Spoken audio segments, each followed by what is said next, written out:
The clothing of a wealthy woman began with a linen or silk chemise. This was long and full and often decorated with lace at the cuffs. No other undergarment was worn.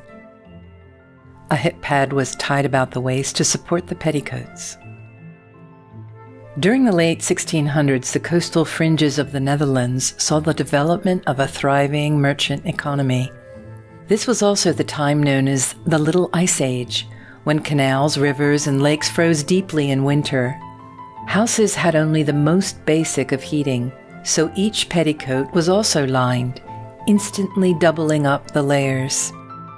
Petticoats were tied into place at the center back, and several of them would be worn. Hair was brushed back from the face and up from the nape into a small bun at the back of the head. Depending on the occasion, the face might also be framed with small curls, and the bun decorated with plaits and ribbons. Wealthy individuals invested their profits in a conspicuous display of clothing, objects, and art.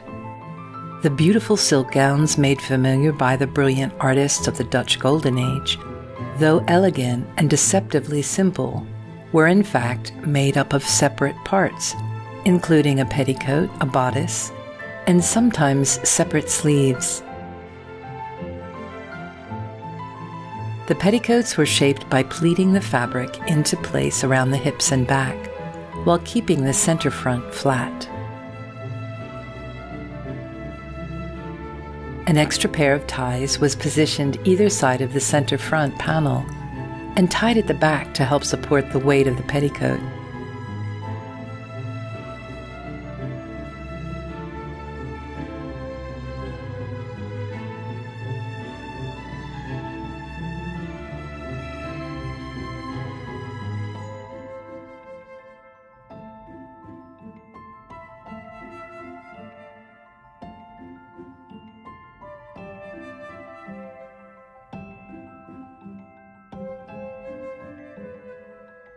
The stockings were knitted from wool or silk and came up over the knee. Neutral or brightly colored stockings were worn, with red being the most popular.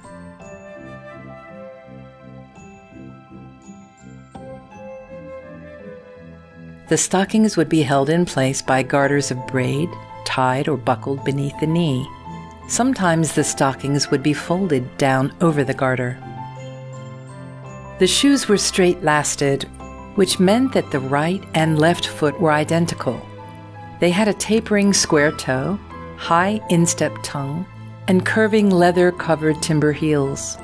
The uppers were made from leather or fabric and came in several different colors, including red and white.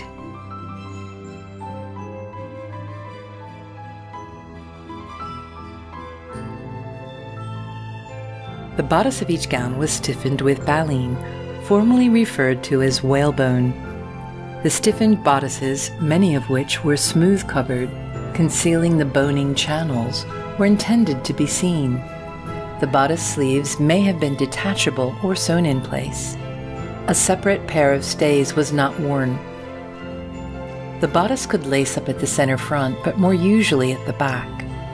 The lacing might be showy or concealed. When fastened at the front, a separate stomacher would often be worn to fill any gap. The bodice was straight-laced with a single cord fed through alternate eyelets. The end would be tied, and the extra lacing tucked away from view.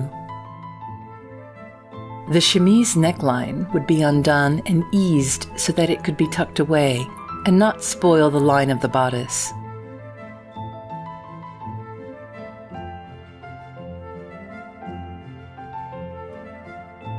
The outer petticoat could be worn over the bodice tabs or under them, but the stomacher front was always placed over the petticoat, creating the appearance of a single gown with a tapering, slender waist. If worn, sleeves would be tied into place with silk ribbons, threaded through linen bars at the armholes of the bodice. Simple, elegant jewelry, often made from pearls, was worn.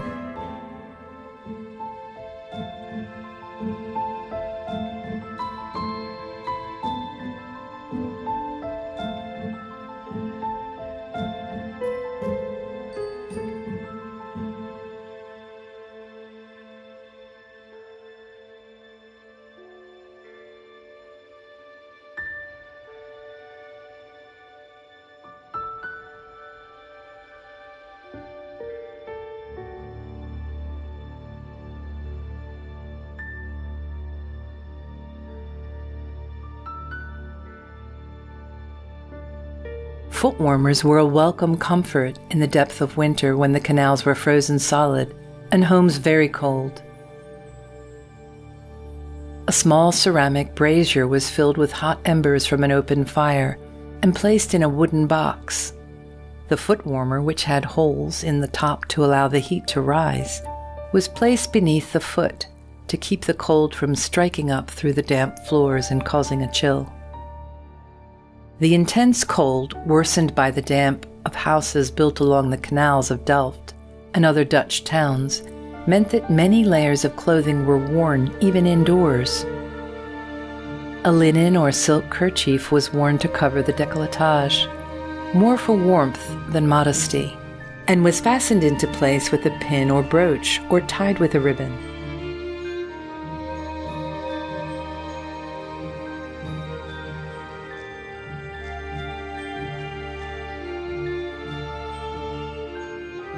An indoor jacket was worn. The jackets were loose-fitting, made of silk or velvet, and edged or fully lined with fur. The sleeves were 3/4 length, to allow for indoor activities, such as letter writing.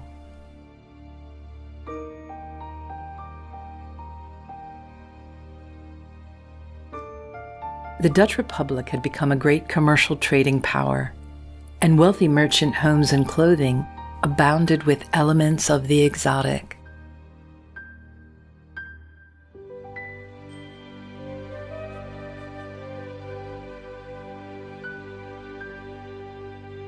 And they celebrated their lives in art. In 1665, a portrait of a young woman with a silk turban and large pearl earrings was painted by Delft artist Johannes Vermeer. Her identity remains a mystery, and today she is known simply as the girl with a pearl earring.